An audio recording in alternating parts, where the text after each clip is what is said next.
Hello and welcome to this discussion in which we'll look at international marketing. One of my challenges with this topic is that I actually teach a course every year, Marketing 361, which for those of you who are marketing majors is multinational marketing.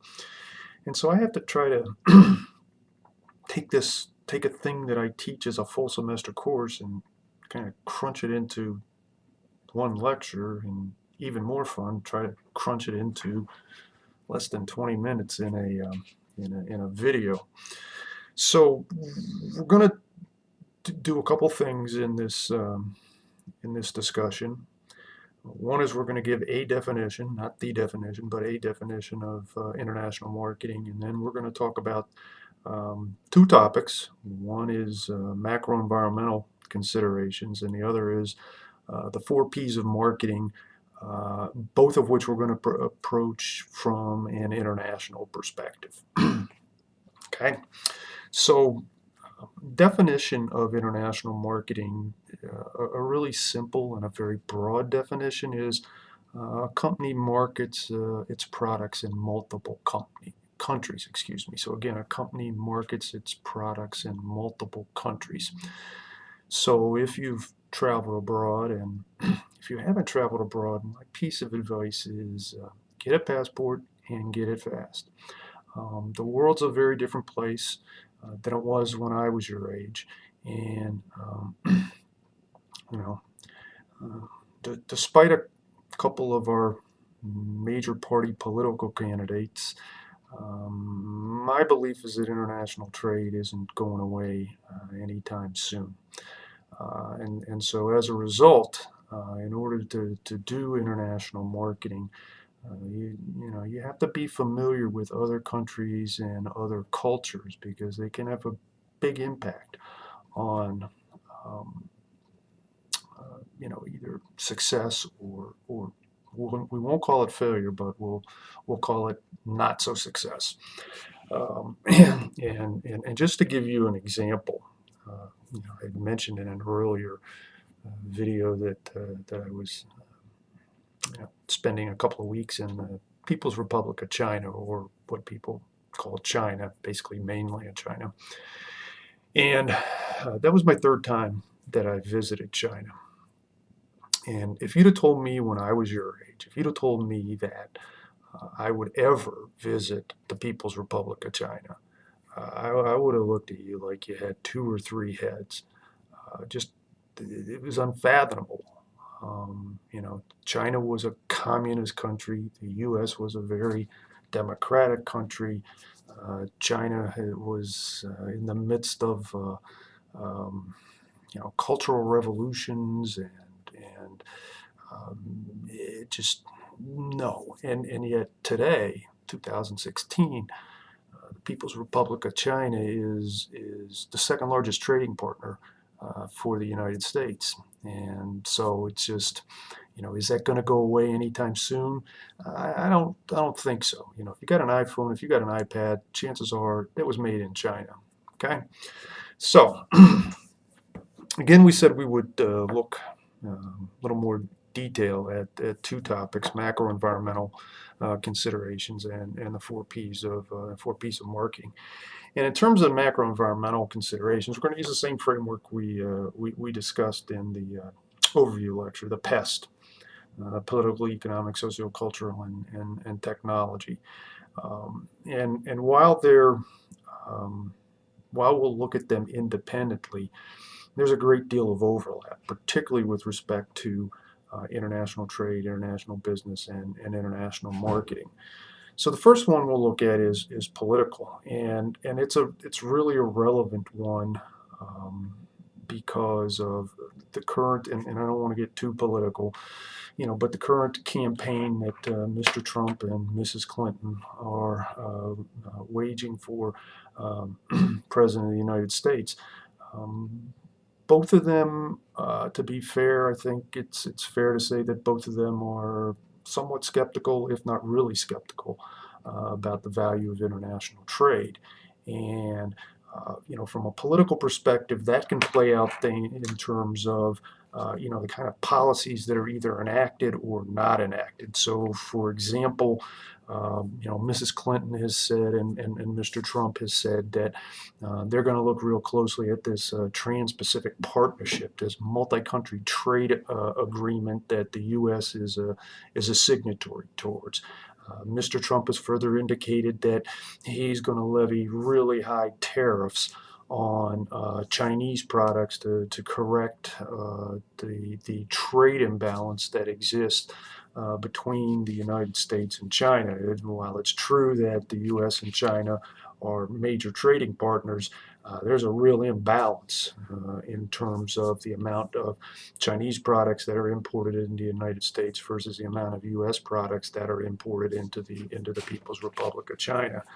So, political considerations can have tremendous economic, impacts, because obviously, if you think about, your iPhone that you get from China, if somebody, some country decides that they're going to tack on a 50% tariff, well, the price of your product is just gone up pretty substantially. So if you're paying $200 for an iPhone, you're paying $300 for an iPhone with a 50% tariff.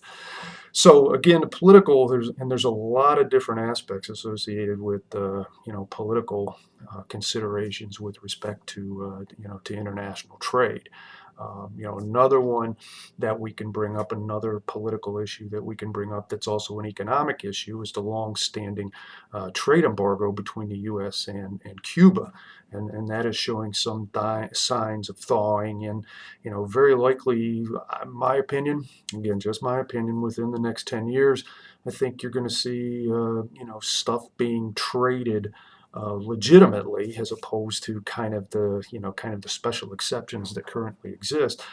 Things are going to be traded legitimately between the U.S. and Cuba, and travel between the U.S. and Cuba will be much simpler. And in fact, a number of U.S. airlines have applied for authority to offer passenger service, and not charter service, but passenger service, scheduled passenger service between the U.S. and various cities in Cuba. So we've talked briefly about political considerations. There's also economic considerations, and these there's a multitude of economic considerations to think about when you're talking about international trade. I go back to the fact that you say, oh, yeah, he's going to tell us he's been in China 3 times. Okay, so the first time I went to People's Republic of China was 2000. Second time was 2004, and then 2016. And one thing that I noticed on both Beijing and Shanghai is there are a lot more automobiles now in Beijing and Shanghai than there were when I first went there in 2000.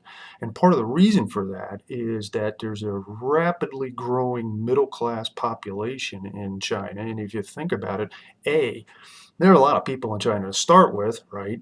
And there are a lot of people in Beijing and Shanghai, approximately 22 to 25 million people each in both those cities. And when you've got an expanding middle class and a lot of people, that translates into a lot of automobiles, which translates into a lot of congestion, which translates into a lot of headaches and pollution and things of that nature. And then you get pollution, and now you're back in the political arena. So one of the reasons I bring that example up is because it's important for marketers to understand what the gross domestic product per capita. You probably remember or you should remember, because Econ 201, 202 is allegedly a prerequisite for Marketing 301. You should remember from your Econ 201, 202 that gross domestic product is the value of goods and services produced in an economy in a particular period of time. And gross domestic product per capita is basically you take the gross domestic product of a country and divide it by the number of people, and voila, you've got your gross domestic product per capita. And so one of the reasons that the United States is considered such a lucrative market is because it has a relatively, there's 2 reasons. One is there's over 300 million people who live in the United States, so it's one of the 5 most populous countries in the world. And B, the country has a very high, not the highest, but a very high gross domestic product per capita, which means that there's a market for a lot of products, okay? At the other end of the spectrum is something called the bottom of the pyramid, sometimes also referred to as the base of the pyramid. And this is an emerging area in marketing because for a long time the base of the pyramid or the bottom of the pyramid was neglected, in part because, well, how do you define base of the pyramid or bottom of the pyramid? And there's not an exact definition of what's meant by base of the pyramid or bottom of the pyramid, but there's a range, and the range is basically saying that people are part of the bottom of the pyramid or the base of the pyramid if they're living on $2 to $4 a day. Now think about that. $2 to $4 a day. We're not talking about an hour, right? We're talking about a day. $2 to $4 a day, and that has tremendous marketing implications. And we'll discuss some of those when we look at the 4 P's of marketing. But why it's become a more popular topic is that approximately a third of the world's population lives on, right, $2 to $4 a day. And while that's not a lot of money, that's a lot of people. So that particular segment, right, the bottom of the pyramid, in aggregate, has a great deal of purchasing power. And what marketers are attempting to do today, and they've been doing it for the last 10 to 15 years, is figuring out ways of dealing with or addressing the needs and wants of the people in the bottom of the pyramid. Like I said, we'll talk more about that when we talk about the 4 P's of marketing. So we've talked about political, we've talked about economic. The next letter we're going to look at is S for social. And what we're going to talk about briefly is something called the self-reference criteria, or SRC. And let me put on my glasses and read this. And the self-reference criterion refers to an unconscious reference to experiences, culture, knowledge, and using them as a basis for decision making. So again, the self-reference criteria refers to unconscious reference to experiences, culture, and knowledge, and then using them as a basis for decision making. So let me give you an example. Okay, so when I was teaching at Peking University, Beida in Chinese, at the end of 2004, I went to breakfast in a cafeteria. And first of all, one of the things you got to recognize is that Chinese people eat a lot different stuff for breakfast than we do in the West. So every morning for breakfast, and this was true when I was there a couple of weeks ago, right? There was rice and there's vegetables and there's soups and all sorts of stuff like that. And when I was having breakfast at Peking University every morning, there would be these Chinese people eating bowls of soup, and they were slurping, just like, and if you didn't understand it, you'd sit there and say, oh my God, those people, they have really poor manners. But no, in many cultures, slurping soup signifies that the person is really enjoying the meal. So you can start to think about, right, the self-reference criterion says, well, my mom told me, or my dad told me, or my grandma told me, or somebody told me that slurping soup is a bad idea. Self-reference, that's what self-reference criteria would tell you. However, self-reference criteria also says, hey, look, everybody's different, and sometimes you got to kind of check what your knowledge, your beliefs, and your experiences at the door, because not everybody behaves or acts, the same way. So, and there's a lot of them, and there's so many examples of companies that have made mistakes in international business and international marketing because they didn't understand socio-cultural kinds of situations, right? For example, you think about something like food. You think about the Hindu, right? The Hindu religion, they don't eat beef, right? A lot of Muslims don't eat pork. So you got to be, when McDonald's went to India for the first time, McDonald's wasn't selling Big Macs like we know Big Macs in the West, right? It wasn't two hamburger patties. Originally, it was 2 mutton patties, goat, okay? Now they sell what they call a Maharaja Mac. It's made of 2 chicken patties, right? And so these are the kinds of things that, you sit there and you say, well, wow, why don't those people eat beef? That's really weird. Well, let me tell you, they're looking at us when we eat beef going, that's sacrilegious. Okay, so just, self-reference criterion is a huge social consideration, and there are many other social considerations associated with international marketing as well. The last one to talk about is technology, and we'll just go relatively quickly with respect to technology. And um, there's something called the Internet usage world statistics website. So let's try that again. The Internet usage world statistics website. And just to give you a sense, and here's kind of again maybe where self-reference criteria comes into play, is that the latest statistics that this on this website, latest as of June 30th, 2016, indicates that approximately 29% of the African population has access to the internet. Compare that or contrast that to North America, where roughly 89% of the population has access to the internet. So, the technology, and the interesting thing about this is that, and I've tracked this website probably for the last 6 or 7 years, is now we're getting close to, on a worldwide basis, we're getting close to 50% of the world's population having access to the internet, whereas when I first started tracking this, roughly 25% of the world's population had access to the internet. So again, the ability to access technology and the kinds of things that technology can do have really important implications from a marketing perspective. So we'll conclude this discussion by taking a brief look at the marketing mix in terms of bottom of the pyramid. And what I like to do is use an experience that I had when I went on an immersion trip here at John Carroll back in 2009, January 2009. I went to Nicaragua on an immersion trip. And one of the interesting things is that I caught dengue fever when I went down there. And one of the things about dengue fever is, you can't get vaccine for it, and you become more susceptible to dengue fever once you've had it the first time. But anyway, I digress. So the gross domestic product in Nicaragua is relatively low, and there's a number of people in Nicaragua who qualify for bottom of the pyramid or base of the pyramid strategy. And how does that play out, right? How does that play out in terms of the 4 Ps of the marketing mix? How does that play out in terms of product, price, place, and promotion?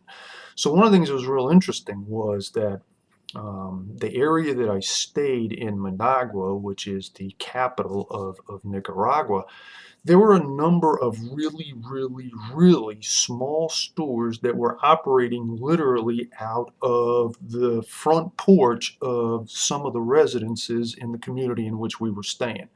And so these places they were like convenience stores, but they were like the smallest convenience stores you might have ever experienced. And they had a really limited selection and not a lot of depth in product mix. So that's one way that you kind of deal with bottom of the pyramid. You might have a lot of really small shops spread out over a wide geographic location. Second thing is that in terms of the product, you're looking at size and quantity kinds of considerations. So, for example, one of the nights that I was there, a woman walked up and she bought one tampon. Literally one tampon. You go, whoa, whoa, whoa, wait a minute. Why are we talking about this? Well, stuff happens, right? And you say, well, why did she only buy one tampon? Well, she bought one tampon because that was all that she could afford, right? And so what you find that packaging might be smaller, and when you have, you might not be buying a box of 12, you might be buying a quantity of one. And accordingly, the price gets adjusted to reflect that. Okay, so that what you end up with is maybe a smaller quantity, maybe a smaller size of the product, but with a price that people can afford. And again, they might not be using it on a regular basis, but the bottom line is they're still using the product.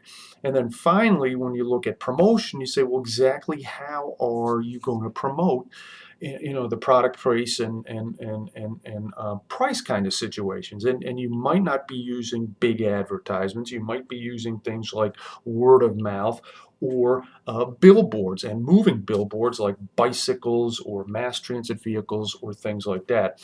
So I've almost hit the 20-minute mark, so I'll stop there and we'll see you down the road. Bye.